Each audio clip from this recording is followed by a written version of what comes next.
Welcome, dear viewers, to a world where darkness and mysticism meet in the creepiest forms. Here, in this abandoned corner of the internet, we will delve into the darkest corners of the human imagination. Prepare for awe-inspiring horror, as each of our stories is imbued with sinister secrets that lurk in the darkness of the night. Scary stories that remain beyond your imagination are waiting for you on our channel. Don't forget to turn on the lights, get comfortable, and hold on tight, because now we are going into the world of nightmares. Are you ready for it? Then welcome to our scary story. In the chilling autumn of 1990, during the first Gulf War under President H.W. Bush, I found myself deployed to Riyadh, Saudi Arabia, as a U.S. Marine. Amidst the tension and uncertainty of war, Saddam Hussein's Scud missiles sporadically pierced the sky, their aim poor, landing in the vast and desolate Arabian desert. This harsh and unforgiving land, known to the locals as the Empty Quarter, was where my mission lay. A terrain as unyielding and resilient as the Marines themselves, a fitting backdrop for the daunting task ahead. This was no ordinary desert. Spanning an area as large as the state of Texas, it was the largest continuous sand desert in the world. A place so barren and inhospitable that not even the hardiest of humans called it home. Yet it was my duty to venture into this desolate landscape. The mission was clear but daunting. Locate the Scuds, identify their payloads, and recover any remnants.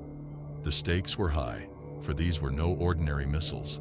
They carried payloads of lethal poisons, the kind Saddam had callously used against the Kurds.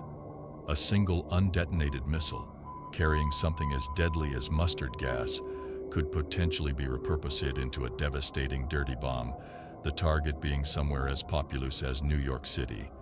It was my responsibility to ensure that nightmare scenario never came to fruition. Our only clues to the Scud's location were vague radar and satellite data, pointing us to a general area within the Empty Quarter. My team and I embarked on a perilous journey into the desert, driving towards the last known human settlement before the landscape yielded entirely to the endless sea of sand. This settlement was a modest encampment of the Almara tribe, a people whose lifestyle had scarcely changed for thousands of years. They dwelled in sheepskin tents, their lives intertwined with their camels, yet paradoxically armed with modern AK-47s.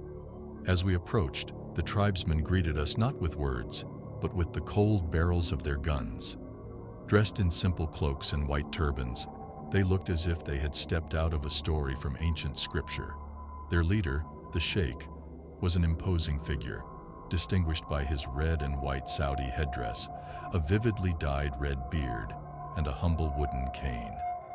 Despite the initial hostility, I extended greetings in Arabic, a language I had come to grasp through interaction with allied Arab soldiers and a few formal classes. To earn their trust, we presented them with gifts of rice, bread, and canned goods, luxuries in their nomadic world. We were soon invited into the Sheikh's tent, an oasis of hospitality amidst the harsh desert. Inside, we sat on embroidered cushions and sipped the potent Arabic coffee, which made even the strongest Italian espresso seem tame by comparison. The Sheikh confirmed our fears. The missile had indeed fallen nearby but had not detonated. His next words, however, sent a chill down my spine. He warned us that the missile's resting place was off limits. Not deterred by physical barriers, I assured him of our capabilities to reach any location, be it by land or air. But his objection was not about the terrain. It was something far more ancient and unnerving. Leading me to a nearby well, where I noticed something unsettling about the local children. Their eyes seemed devoid of pupils. The Sheikh spoke of the lands beyond as forbidden, not because they belonged to another human tribe, but to the jinn. Peering into the well's abyss, I felt an inexplicable sense of dread.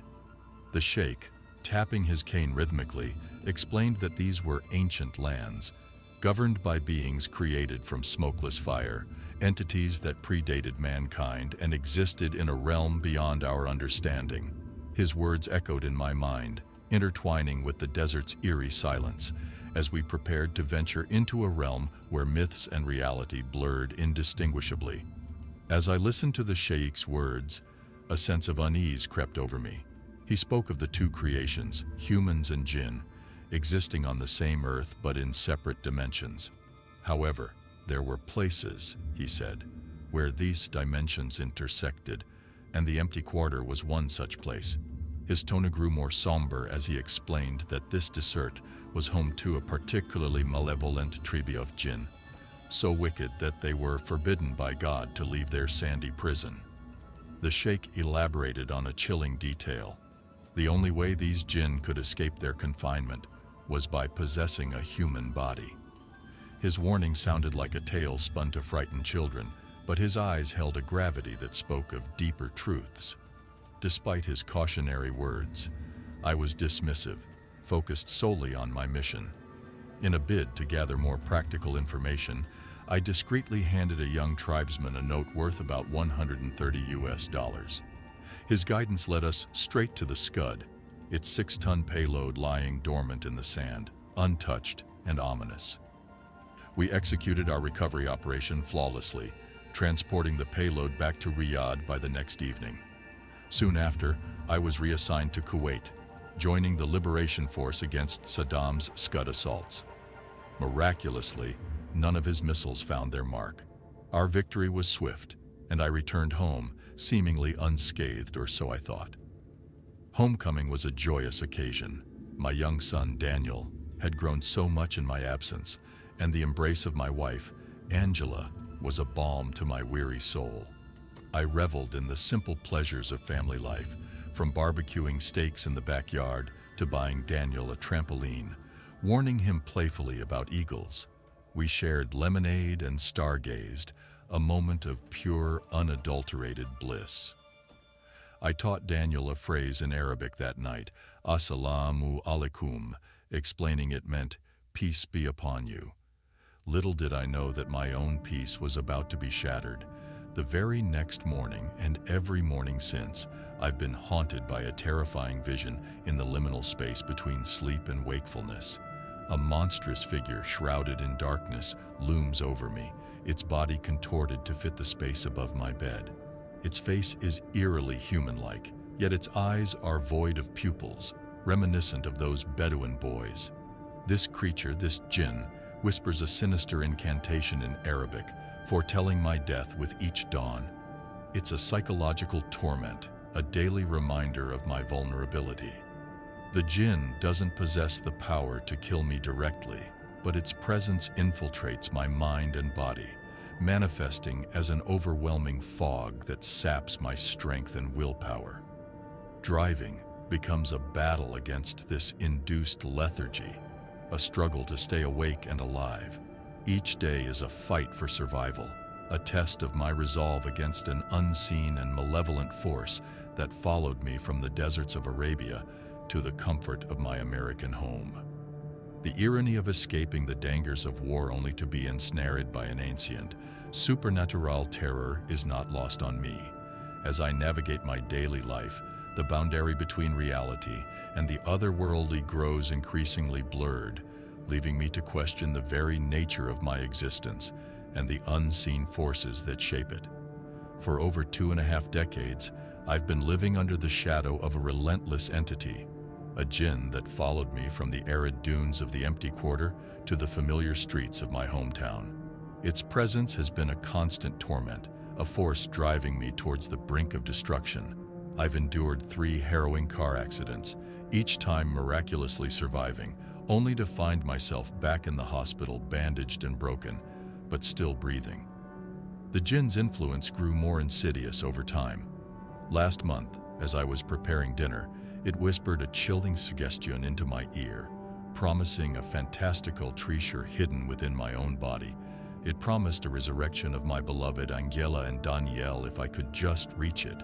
The aftermath was gruesome. The paramedics found me unconscious, my wrist severely injured, an apparent victim of a veteran's despair. The therapists tried to heal my mind, funded by the taxpayers' dollars, but their efforts were in vain.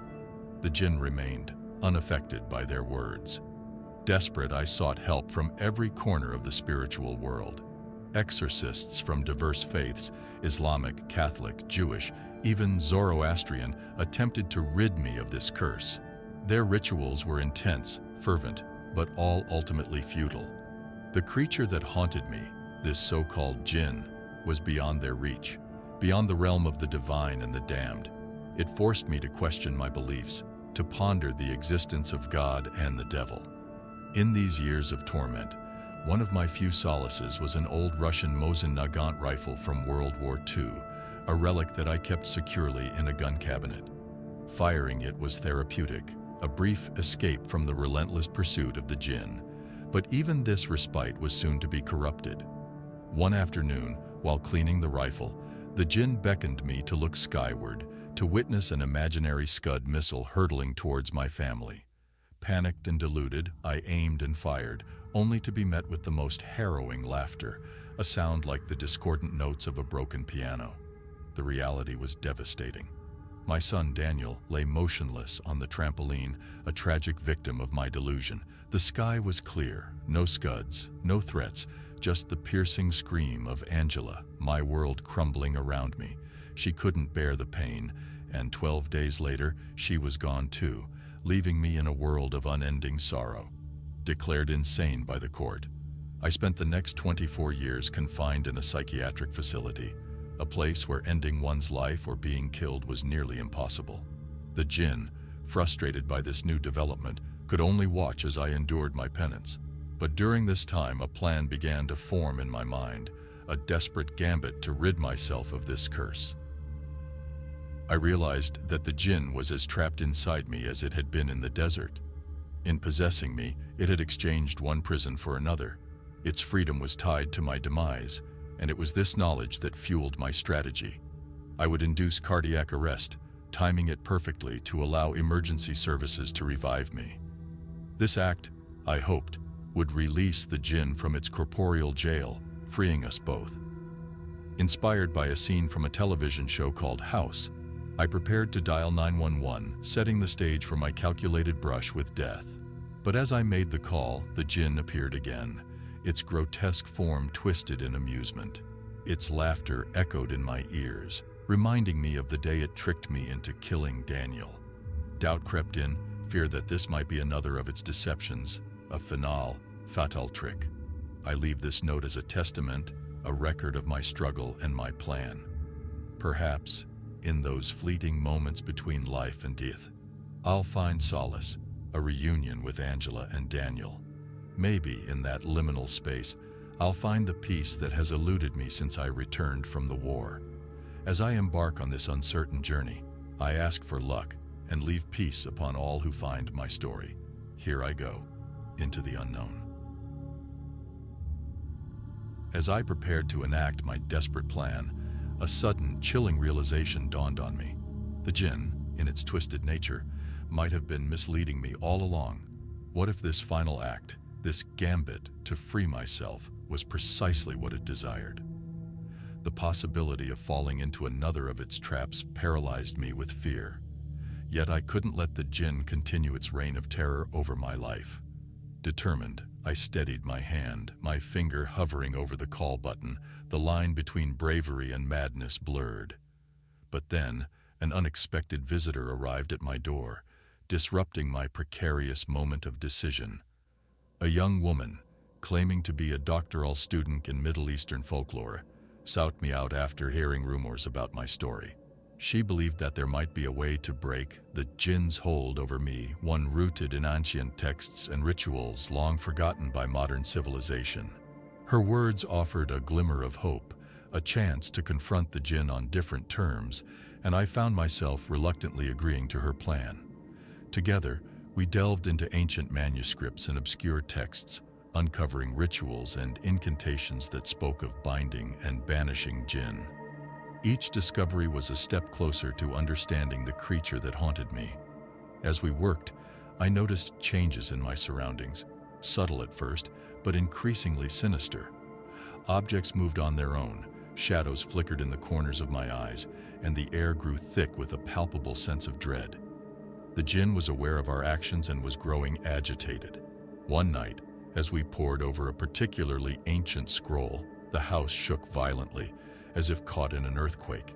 The lights flickered and the temperature dropped, our breaths turning to mist in the air. The student, terrified, wanted to flee, but I knew this was the jinn's attempt to scare us away from our goal. Steadying our nerves, we continued our research, the house settling back into an eerie calm. As the days passed, our efforts began to bear fruit. We discovered a ritual that required a personal sacrifice, a symbolic gesture of relinquishing something cherished to weaken the jinn's grip. For me, the choice was heartbreakingly clear. I had to part with the last physical reminders of Angela and Daniel, their belongings that I had clung to over the years. It was a painful process, but necessary. Each item relinquished felt like letting go of a part of my soul. The night of the ritual arrived. The student and I prepared the ceremonial space with the prescribed symbols and incense, the air thick with the scent of ancient spices. As I began the incantation, a whirlwind of emotions and memories flooded through me. The room seemed to warp and bend, the boundaries of reality wavering. Then, in a climactic moment, the jinn appeared, its form more terrifying than ever, a swirling mass of shadows and malice. It screamed in a language not of this world, the sound piercing my very being. But I continued the ritual, my voice steady despite the fear. The jinn, realizing its imminent banishment, became more desperate, its form flickering and writhing. I could feel its grip on my soul loosening, the weight that had pressed down on me for so long beginning to lift. As the final words of the incantation left my lips, a blinding light filled the room, and a deafening roar erupted around us. The jinn let out one final, ear-splitting scream before it vanished, the light dissipating and leaving behind an overwhelming silence. The sense of liberation was immediate and profound. For the first time in years, I felt a peace that I thought was lost forever. In the aftermath, the student and I sat in stunned silence, processing the reality that the jinn was gone. I was free, truly free, for the first time in almost 3 decades. The weight of guilt, fear, and sorrow that had been my constant companions began to fade, replaced by a sense of hope and a possibility of a new beginning.